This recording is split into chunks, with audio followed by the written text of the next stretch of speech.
ಜೈ ರಾಮಕೃಷ್ಣ. ನಮಸ್ತೆ. ಯುಗಾವತಾರ ಶ್ರೀರಾಮಕೃಷ್ಣ ಗ್ರಂಥಾಧ್ಯಯನಕ್ಕೆ ತಮ್ಮೆಲ್ಲರಿಗೂ ಸ್ವಾಗತ.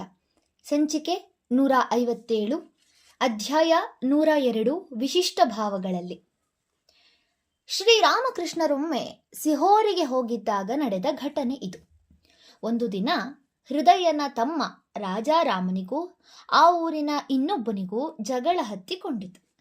ಯಾವುದೋ ವ್ಯವಹಾರಕ್ಕೆ ಸಂಬಂಧಿಸಿದ ವಿಷಯ. ಮಾತಿಗೆ ಮಾತು ಬೆಳೆಯಿತು. ಕೊನೆಗೆ ಈ ರಾಜಾರಾಮನಿಗೆ ಸಿಟ್ಟೇರಿತು. ಕೈಗೆ ಸಿಕ್ಕ ಮರದ ಹುಕ್ಕ ಕೊಳವೆಯೊಂದನ್ನು ತೆಗೆದುಕೊಂಡು ಆ ಮನುಷ್ಯನ ತಲೆಗೆ ಟಪ್ಪೆಂದು ಒಂದೇಟು ಬಿಗಿದ. ಇದೆಲ್ಲ ನಡೆದಾಗ ಶ್ರೀರಾಮಕೃಷ್ಣರು ಅಲ್ಲೇ ಇದ್ದರು. ರಾಜಾರಾಮನ ಮುಂಗೋಪವನ್ನು ಕಂಡು ಅವರು ಚೆನ್ನಾಗಿ ಛೀಮಾರಿ ಹಾಕಿದರು. ಆದರೆ ಹೊಡೆಸಿಕೊಂಡ ವ್ಯಕ್ತಿ ಸುಮ್ಮನೆ ಬಿಡಲಿಲ್ಲ. ಮಾಡುತ್ತೇನೆ ನಿನಗೆ ಶಾಸ್ತಿ ಎಂದು ಹೋಗಿ ಕ್ರಿಮಿನಲ್ ಮೊಕದ್ದಮೆ ಹೂಡಿದ. ಅಲ್ಲದೆ ಈ ವಿಷಯದಲ್ಲಿ ಶ್ರೀರಾಮಕೃಷ್ಣರನ್ನು ಸಾಕ್ಷಿಯಾಗಿ ಹೆಸರಿಸಿದ. ಶ್ರೀರಾಮಕೃಷ್ಣರಂತೂ ಸುಳ್ಳು ಹೇಳಲು ಸಾಧ್ಯವೇ ಇಲ್ಲವಲ್ಲ. ಸತ್ಯಸಂಧರು, ಸಾಧುಗಳು ಎಂದು ಬಹು ವರ್ಷಗಳಿಂದಲೂ ಹೆಸರಾಗಿದ್ದವರು ಅವರು. ಆದ್ದರಿಂದ ತಾನು ಮೊಕದ್ದಮೆಯನ್ನು ಗೆಲ್ಲುವುದರಲ್ಲಿ ಅವನಿಗೆ ಸಂಶಯವೇ ಇರಲಿಲ್ಲ. ಈಗ ಶ್ರೀರಾಮಕೃಷ್ಣರು ಸಾಕ್ಷ್ಯ ಹೇಳಲು ವನವಿಷ್ಣುಪುರ ಎಂಬಲ್ಲಿಗೆ ಹೋಗಬೇಕಾಯಿತು. ಅಲ್ಲಿ ಅವರು ರಾಜಾರಾಮನಿಗೆ ಹೇಳಿದರು, ನೋಡಯ್ಯ, ಆ ಮನುಷ್ಯನಿಗೆ ಒಂದಷ್ಟು ಪರಿಹಾರ ಧನವನ್ನು ಕೊಟ್ಟೋ ಹೇಗೋ ರಾಜಿ ಮಾಡಿಕೊಂಡು ಕೇಸನ್ನು ರದ್ದುಪಡಿಸು. ಇಲ್ಲದಿದ್ದರೆ ನಿನಗೇ ಗೊತ್ತಿದೆ, ನಾನಂತೂ ಸುಳ್ಳು ಪಳ್ಳು ಹೇಳಲಾರೆ.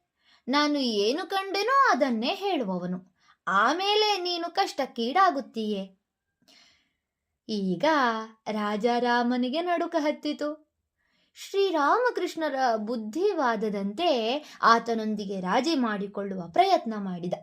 ಈ ಒಂದು ಸಣ್ಣ ಘಟನೆಯು ಶ್ರೀರಾಮಕೃಷ್ಣರ ಭಾವ ಪ್ರಪಂಚದ ಆಳ ಅಗಲವನ್ನು ತೋರಿಸುವ ಮತ್ತೊಂದು ಘಟನೆ ನಡೆಯಲು ನಾಂದಿಯಾಯಿತು.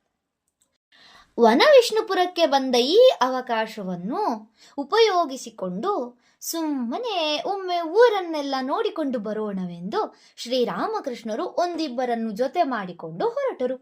ಹಿಂದೊಮ್ಮೆ ಆ ಊರು ಬಹಳ ಉಚ್ಛ್ರಾಯ ಸ್ಥಿತಿಯಲ್ಲಿತ್ತೆಂಬ ಸಂಗತಿ ಸ್ಪಷ್ಟವಾಗಿ ವ್ಯಕ್ತವಾಗುತ್ತಿತ್ತು. ಚೊಕ್ಕಟವಾದ ರಸ್ತೆಗಳು, ಅಸಂಖ್ಯ ದೇವಸ್ಥಾನಗಳು, ಮಾರುಕಟ್ಟೆಗಳು ಇವೆಲ್ಲ ಇದ್ದುದರ ಕುರುಹು ಉಳಿದಿತ್ತು. ಅಲ್ಲಿನ ಆಳರಸರು ಕಟ್ಟಿಸಿದ್ದ ಸುಂದರ ದೇವಾಲಯಗಳೆಷ್ಟೋ ಪಾಳು ಬಿದ್ದಿದ್ದವು. ಇವುಗಳಲ್ಲಿ ಮೃಣ್ಮಯೀ ದೇವಿ ದೇಗುಲವೂ ಒಂದು. ಇದು ಬಹಳ ಪ್ರಾಚೀನ ಕಾಲದ್ದು. ಮೃಣ್ಮಯೀ ದೇವಿ ಬಹಳ ಜಾಗೃತ ದೇವತೆ ಎಂದು ಪ್ರಸಿದ್ಧಿಯಾಗಿತ್ತು.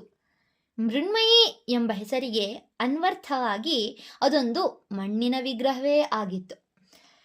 ಶ್ರೀರಾಮಕೃಷ್ಣರು ದೇವಾಲಯಗಳನ್ನೆಲ್ಲ ಒಂದೊಂದಾಗಿ ನೋಡಿಕೊಂಡು ಈ ದೇಗುಲಕ್ಕೆ ಬರುತ್ತಿದ್ದಾಗ ಹಠಾತ್ತಾಗಿ ಭಾವಾವಸ್ಥೆಗೇರಿದರು. ಆ ಸ್ಥಿತಿಯಲ್ಲಿ ಅವರಿಗೆ ಮೃಣ್ಮಯೀ ದೇವಿಯ ಮುಖದ ದರ್ಶನವಾಯಿತು.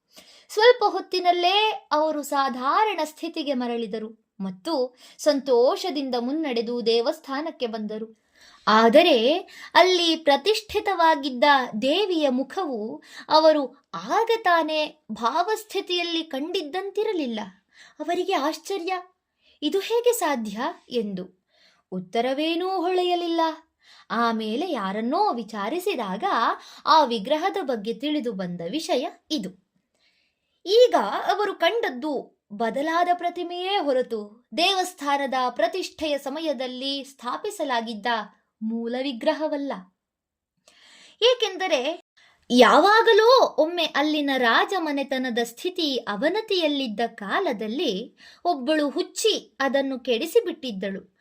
ಆಗ ಆ ವಿಗ್ರಹದ ಬದಲಿಗೆ ಅದೇ ರೀತಿಯ ಬೇರೊಂದು ವಿಗ್ರಹವನ್ನು ನಿರ್ಮಿಸಲು ತೀರ್ಮಾನಿಸಿ ಒಬ್ಬ ಕಲಾಕಾರನಿಗೆ ಆ ಕೆಲಸವನ್ನು ಒಪ್ಪಿಸಿದರು. ಆದರೆ ಈ ಬಾರಿ ಅದನ್ನು ನಿರ್ಮಿಸಿದ ಕಲಾಕಾರ ತನ್ನ ಕೌಶಲ್ಯವನ್ನು ತೋರಿಸಲು ಬೇಕೆಂದೇ ವಿಗ್ರಹದ ಮುಖಭಾವವನ್ನು ಬದಲಾಯಿಸಿ ಬಿಟ್ಟಿದ್ದ. ಆದರೂ ಅದನ್ನು ಯಾರೂ ಅಷ್ಟಾಗಿ ಪರಿಗಣಿಸದೆ ಪ್ರತಿಷ್ಠಾಪಿಸಿ ಬಿಟ್ಟಿದ್ದರು. ಈ ಘಟನೆಯ ಹಿನ್ನೆಲೆಯಲ್ಲಿ ಹಿಂದೆ ಶ್ರೀರಾಮಕೃಷ್ಣರು ತಮಗಾದ ದರ್ಶನದಲ್ಲಿ ಕಂಡ ಏಸುವಿನ ಮೂಗು ಸ್ವಲ್ಪ ಚಪ್ಪಟೆಯಾಗಿತ್ತೆಂದು ಹೇಳಿದಾಗ ಅವರ ಶಿಷ್ಯರು ಅದನ್ನು ಗಂಭೀರವಾಗಿ ಪರಿಗಣಿಸದಿದ್ದು, ಮುಂದೊಮ್ಮೆ ಅವನ ಕುರಿತಾಗಿ ಗ್ರಂಥವೊಂದರಲ್ಲಿ ಆ ರೀತಿಯ ವರ್ಣನೆಯೇ ಇದೆ ಎಂದು ತಿಳಿದ ಪ್ರಸಂಗವನ್ನು ನಾವು ಅರ್ಥ ಮಾಡಿಕೊಳ್ಳಬಹುದಾಗಿದೆ.